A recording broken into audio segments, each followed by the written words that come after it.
I want to talk about the implications of the school shooting that happened recently in Texas. Not necessarily. Now, there's a bunch of people in responding to this that want to limit the access to guns via government. So they want to the government to like arrest people who have basically arrest people and put them in jail if they have more than like certain types of guns. That's what they want. But I understand them. I kind of understand. They want to limit, and some of them want to outright. They want to either extremely limit to what kind of guns you have, weapons you have access to, or outright have you not have any weapons at all. Now, a lot of these people are the same people who believe in effectively open borders, which I don't understand how you can have, how that even works, because people could come in with all kind of weapons from outside the country, but you can't have weapons to protect yourself. I don't understand that, but that's a whole other conversation. But then you have those of us who support the Second Amendment.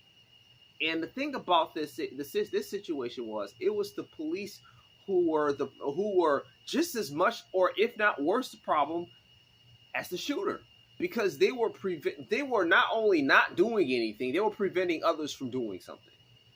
It wasn't like they hadn't arrived yet. That's not even the case. Or they were doing something about it. And they said, okay, they told the parents, okay, you had to stay outside. So you can't come in while we're doing something. That wasn't what was reported. What was reported is that they were standing there, they were at the building, and they weren't going actively engaging the situation, and that was preventing other people from engaging the situation. That's what went on. And if that's the case, that's the stories that's been reported on. And the story keeps changing all the time. That should bring up a conversation amongst those of us who believe in the Second Amendment.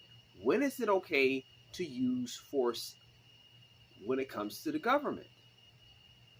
Not just when is it okay to break a law or defy police orders. Okay, I'm not even talking about that. When is it okay to use force? Now, there's various levels of accountability that you go to before force, but when is it okay to use force? Because at some point, because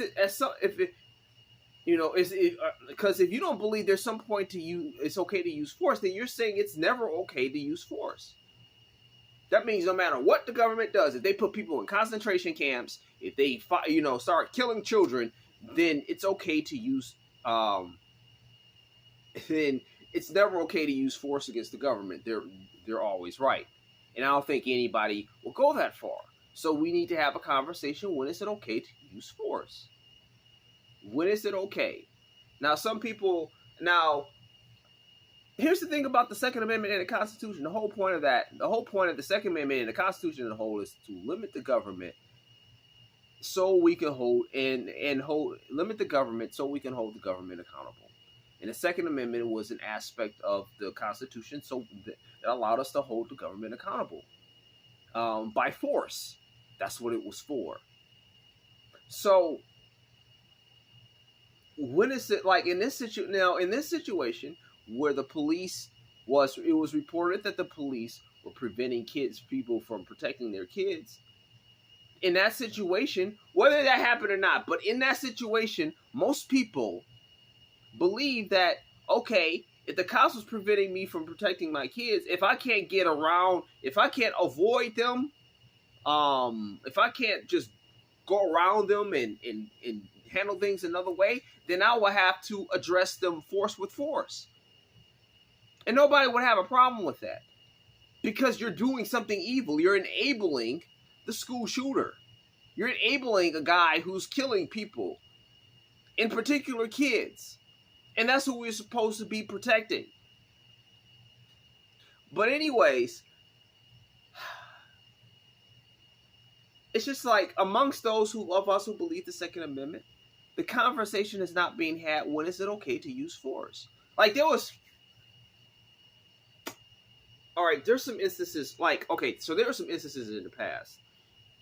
Okay, I'm gonna just bring up several stories. So, one, in the early days of the Black Panther Party, they will go out armed, and when someone would like when the police was arresting somebody, they would go out armed and make sure the police treated the person right.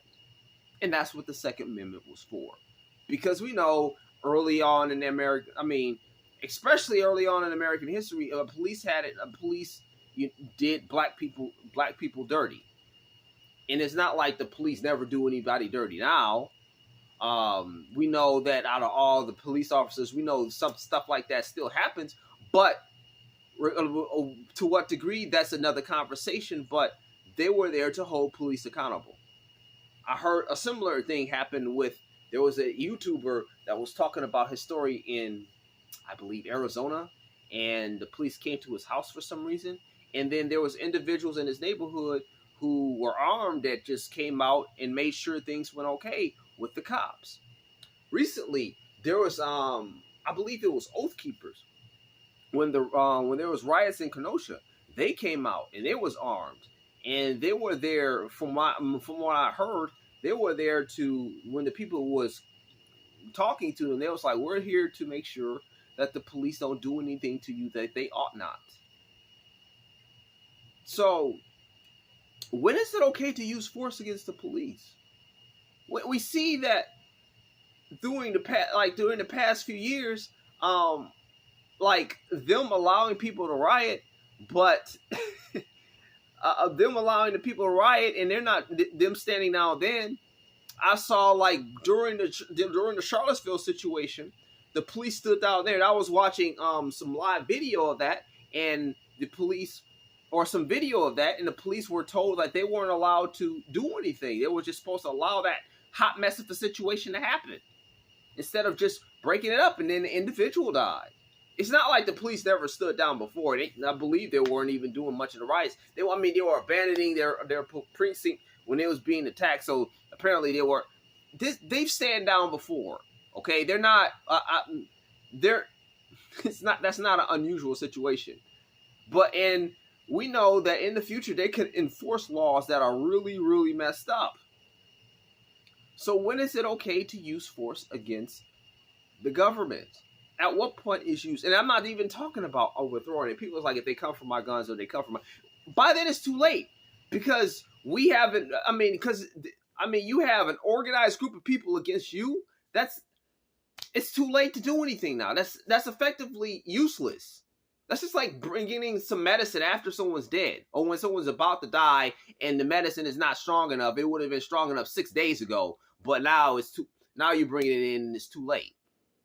Like, when is it okay to use force in various levels? Like this situation, it would have been okay people will understand it. It would have been okay to use force against the cops. I mean, but that's not necessarily overthrowing the government or anything. That's nothing like that. It's just that you just defied the cops because the cops was being, like, in the way of, they were enabling wrongdoing. Instead of outright doing it, they were enabling it. Or they were outright doing it, but they were enabling somebody else. They were outright doing it was them enabling somebody else doing it, according to what was reports. Now, and this conversation is not happening amongst the Second Amendment. Those of us who believe in the Second Amendment, how we don't hold police accountable, how and when and to what degree. This is a conversation that really needs to be had. Because if this conversation is not had, I know people are into saying, I support the police and I support the military, and we shouldn't really be supporting people. I mean, it's not about sides. It's about, if you're right, I have your back, and if you're wrong, I'm going to deal with you to the extent that you were wrong. Now, if you was minorly wrong, then we'll say something. If you was majorly wrong, then we have to do something more major. And I think that's how it should be with everybody, whether the politician we like or the politician we don't like. If we don't like the politician, we should still. If he does something we like, we should encourage it. And if he doesn't do something we like, we should discourage it. Because if he does something like, we want him to keep doing it.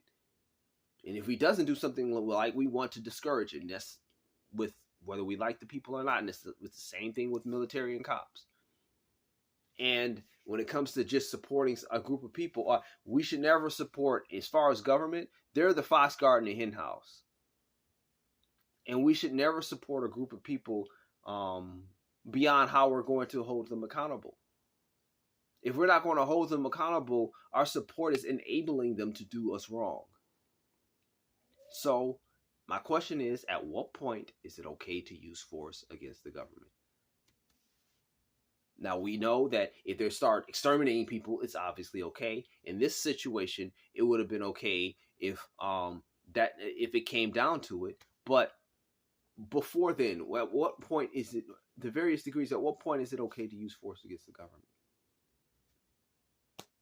I know sometimes you should just, be calm and collected and then just let things play out through the justice system. There's a time for that.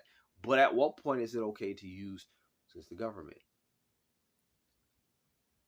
When we should all, and I believe in exhausting other measures too, but that doesn't negate the question that at what point or when is it okay to use force against the government? Because that's what the Second Amendment is for. If that conversation is not going to be had, and it's really easy to have that conversation now because of the internet, then the Second Amendment is already gone. I mean, it's already mostly gone anyway. It's that the part about holding government accountable from government tyranny is just a fantasy, because you'd have, like, tyranny comes in stages, and if you don't catch it in the early stages, then then that other part, then using force at the last minute ain't gonna matter. Now, in the earlier stages, a lot of times in the earlier stages, violence isn't necessarily or wise. There should be other things that you should be doing. There's a lot of other things that should be done. But at what point or when it's okay to use violence?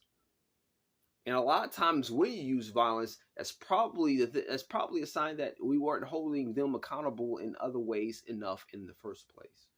So that's all I have to say. And that's something I just come to realize about myself. I was just like, okay, I need to be more engaged in this stuff too. So this is not just me pointing the finger at somebody else. This is pointing the finger at myself too, because I really do need to engage things more.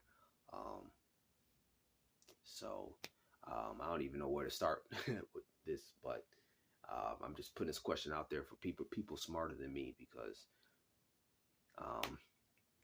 yeah.